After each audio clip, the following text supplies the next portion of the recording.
concept ou qu'est-ce qui a été mis en œuvre? Alors, à la différence des collèges connectés qui ont été des établissements choisis par l'institution pour être collèges connectés, nous, dans notre établissement, on a pendant 2 ans travaillé un établissement qui a l'habitude de travailler avec le numérique. Depuis 25 ans, le projet de l'établissement tourne autour de comment rendre l'élève acteur de ses apprentissages en mettant ce qu'on appelait il y a 25 ans les nouvelles technologies au service de ses apprentissages. Donc là, depuis maintenant qu'on est à l'ère du numérique, depuis un peu plus de 2 ans maintenant, on a réfléchi à comment faire entrer vraiment l'école dans l'ère du numérique avec les nouveaux outils dont on dispose actuellement. Donc on a travaillé collectivement, l'ensemble de l'équipe, ce projet. Et une fois qu'il a été bien préparé et bien intégré par l'ensemble de personnel, on l'a présenté au service du rectorat et au service à la collectivité territoriale, parce que derrière, il y avait forcément besoin de financement. Et à partir de ce moment-là, le projet a été validé parce qu'il avait vraiment un intérêt. Depuis maintenant 1 an, puisque les premières tablettes sont arrivées il y a 1 an dans l'établissement, tous les personnels et tous les élèves travaillent avec des tablettes numériques. Alors de façon un petit peu différente. Certains assurent l'intégralité de leurs cours avec les tablettes, d'autres les utilisent de façon ponctuelle, mais ça fait partie maintenant du fonctionnement de l'établissement de travailler avec sa tablette numérique. Et quand je vous disais, à l'inverse des collèges connectés, c'est une démarche qui est partie de l'établissement et pas qui a été imposée. Donc vraiment, elle est portée par l'ensemble de la communauté scolaire. Est-ce que les tablettes sont connectées à Internet? Oui, bien sûr. L'établissement, tout le parc? Bien sûr, c'est un projet global, un projet qui a intégré l'infrastructure Wi-Fi pour pouvoir fonctionner. Toute l'infrastructure technique a précédé la mise à disposition des tablettes. On a d'ailleurs reculé le moment où on a distribué les tablettes aux élèves, puisqu'il fallait attendre d'avoir les connexions Internet, le Wi-Fi sur l'ensemble de l'établissement pour pouvoir travailler, prévu de le faire avec les élèves.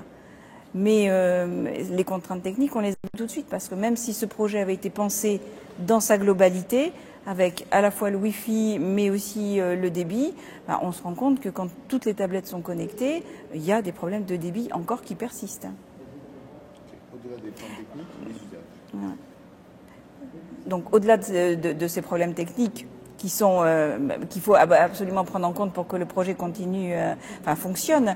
Mais c'est l'usage pédagogique qui est primordial. La technique, il faut trouver les moyens de solutionner les problèmes, mais qu'est-ce qu'on fait avec ce matériel? Et on se rend compte qu'on a des usages à la fois disciplinaires, interdisciplinaires, des usages transversaux qui sont mis en œuvre par les enseignants.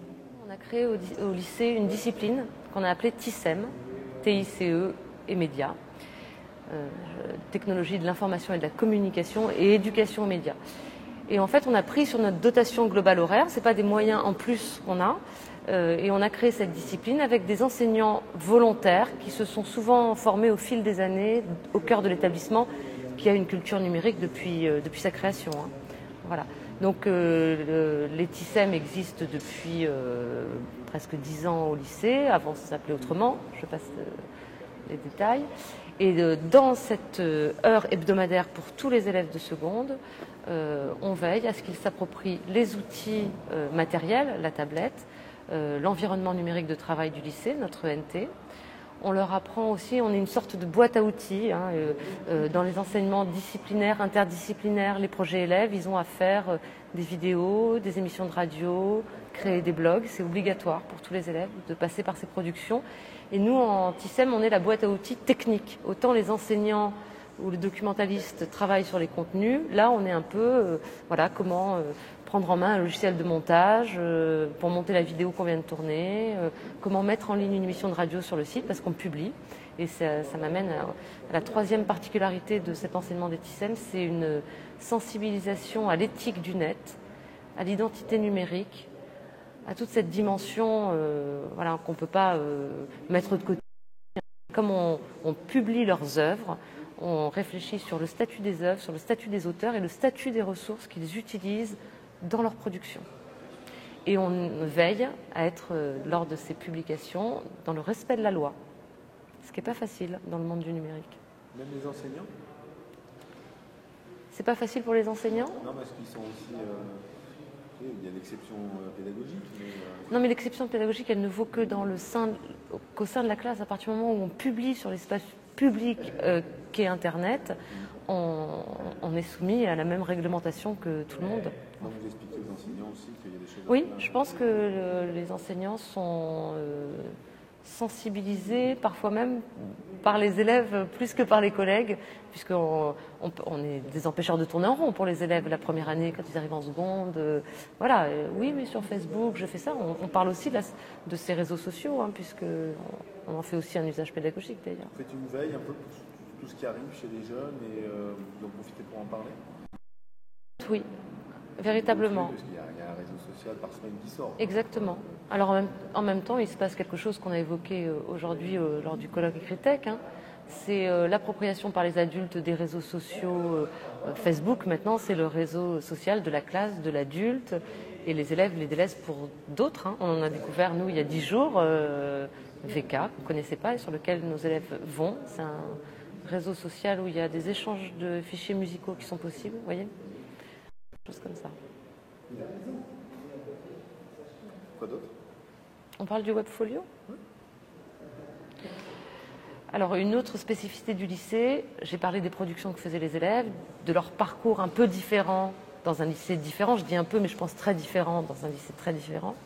Ils sortaient du lycée avec un diplôme qui était celui du bac, donc ils ne gardaient pas la trace ni de leur créativité, de leur production interdisciplinaire, interniveau, puisqu'on a des projets interniveaux, de leur production variée.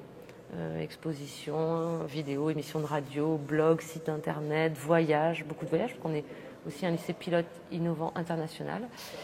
Et on a décidé de créer un portfolio numérique qu'on a appelé le Webfolio, où l'élève décide de ce qu'il va garder comme trace de sa scolarité. On ne lui impose pas. S'il veut mettre en valeur ses résultats scolaires, il met en valeur ses résultats scolaires. S'il veut mettre ses productions, ses travaux de groupe, sa capacité à travailler en groupe, c'est ce qu'il mettra en valeur. S'il veut mettre des capacités scolaires en valeur, il a le droit de le faire. Nous, on lui apporte, notamment en TICEM, mais aussi dans d'autres contextes, les outils pour le faire. Un site, un Google Site, une présentation Prési, une petite vidéo, ça peut être une émission de radio. Enfin, bref, il choisit le support de son Webfolio, de son portfolio numérique. Et ça commence à se généraliser.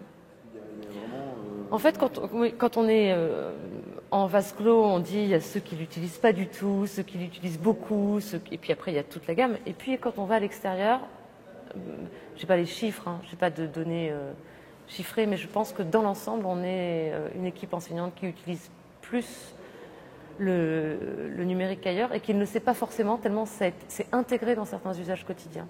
On fait l'appel par nos tablettes, on a un cahier de texte numérique, bon ça c'est dans beaucoup d'établissements, hein.